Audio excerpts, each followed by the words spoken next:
If all the devils are chained during the month of Ramadan, how come people continue to commit sins?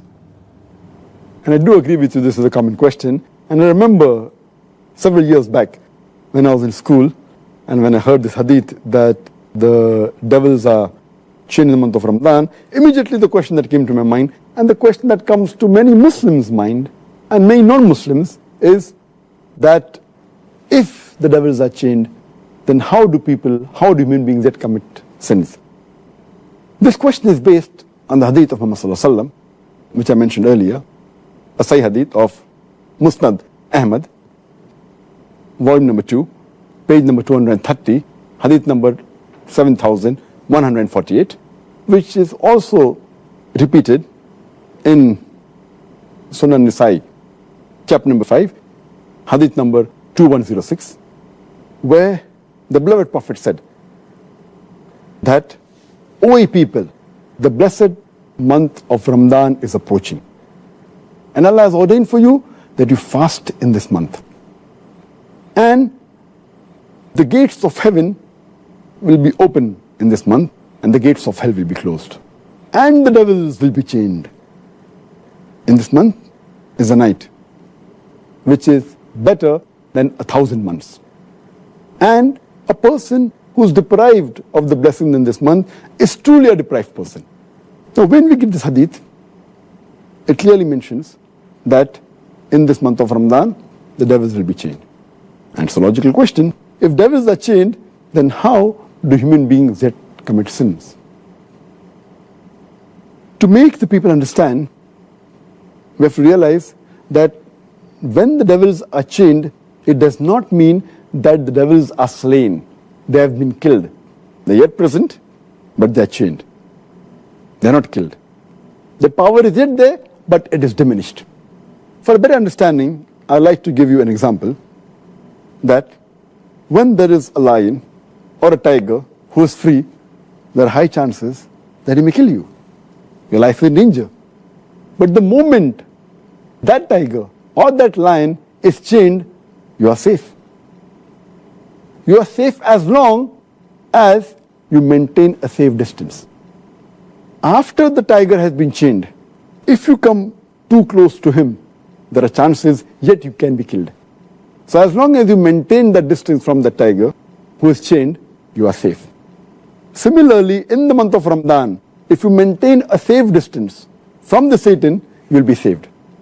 And if you read the Quran, Allah says in Surah Baqarah, chapter 2, verse number 168, be careful of the khutwatu shaitan, of the footsteps of the devil, for he is to you an avowed enemy. Many places Allah subhanahu wa ta'ala says in the Quran that be careful of the footsteps of the devil. Allah doesn't say that be careful of the devil, because a normal Muslim, an average Muslim who has average iman, when he sees the devil in front of him, he will be careful. For example, suppose there's a young girl who comes to an average Muslim, a young boy who has average iman. If a young girl comes and tells him that let's spend the night together, that Muslim will say, spending the night together with a girl, it's haram, it is zina. He will immediately object. But that same girl, if that girl phones that young boy and speaks to him on the phone, the boy will say, speaking to a girl on the phone, there is no problem. So he speaks to the girl for a few times on the phone for a few minutes. Later on the girl says, let's go and have some snacks in McDonald's on Kentucky Fried Chicken. Having snacks for a few minutes, for half an hour with a girl in McDonald's, no problem. So he goes and has snacks with the girl in McDonald's.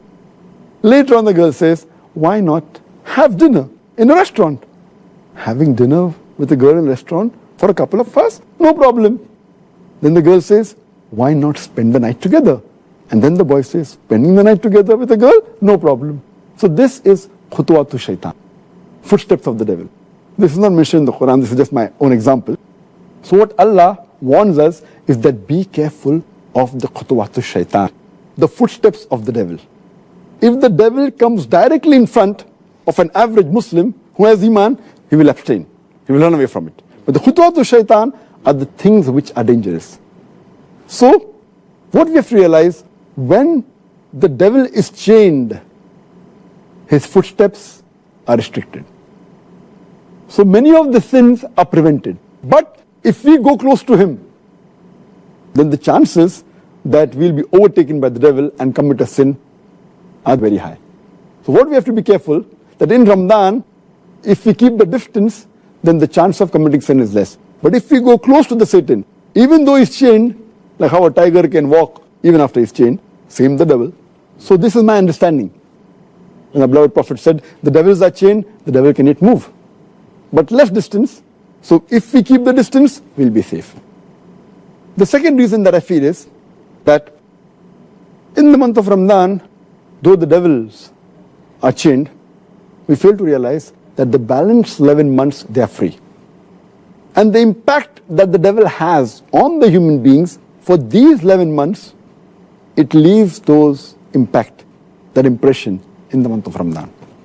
To give a better understanding, I always give the example that there are drug peddlers which try and get customers, the youngsters from the colleges, from the universities. So what they do initially, they give the drug free. And they entice the youngsters for having drugs. Later on, after some time, they charge a nominal amount for that drug. Later on, they charge an exorbitant amount. But by the time the youngster is already hooked on to the drug, so even if the drug dealer is not there, they will try and find where the drug dealer is. They will go out of the way to find him and get the drug.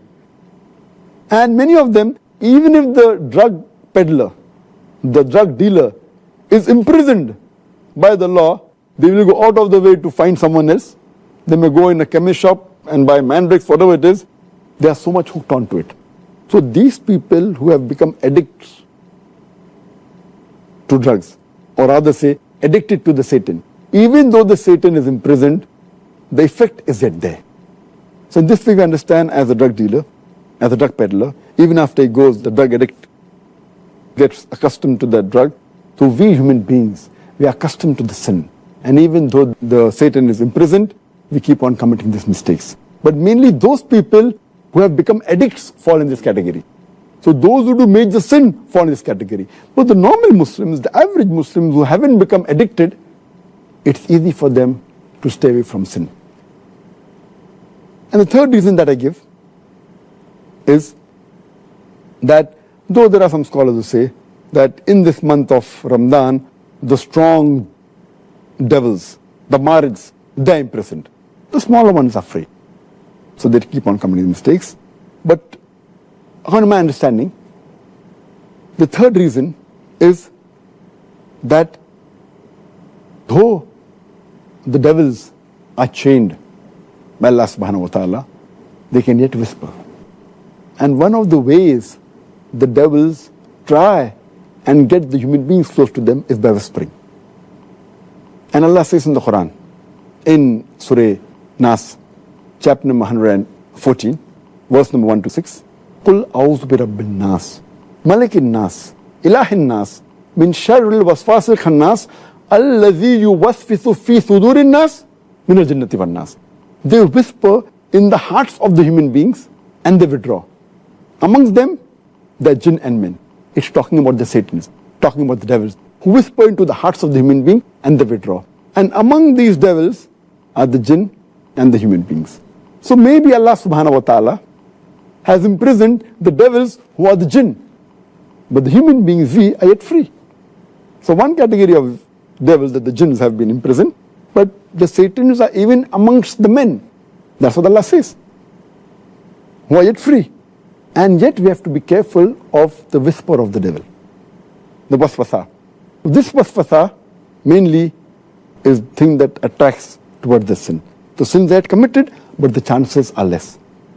And furthermore, it's clearly mentioned in the full hadith that Allah has ordained for you in this month of Ramadan that you should fast. Only if you fast, according to me, will the devils be imprisoned. That's talking about the devils that are going to attract you. So Allah says, if you fast, Allah has ordained for you fasting. and the devils will be put in chains. So the devils that are after you, if you fast, surely they'll be restricted. The criteria for us to be away from the devil is to fast. If you fast with the proper niyyah, seeking the reward of Allah subhanahu wa ta'ala, surely the devil will not be able to entice you. And the best logical way to prove this is if we check the crime rate of the Muslim countries during Ramadan, it goes down. But if you check the crime rate of the non-Muslim countries in Ramadan, it is the same. The reason is that because they are not fasting, the non-Muslims, this devil yet has an effect on them. Because the Muslims are fasting, if not all properly, at least majority, or at least quite a large number. So because of that, the crime rate in the Muslim countries in the month of Ramadan is low as compared to the other months. But the crime rate in the non-Muslim country is approximately the same, indicating otherwise, even the non-Muslims, they will not commit any sins. So the criteria is that you have to fast properly for the sake of Allah subhanahu wa ta'ala.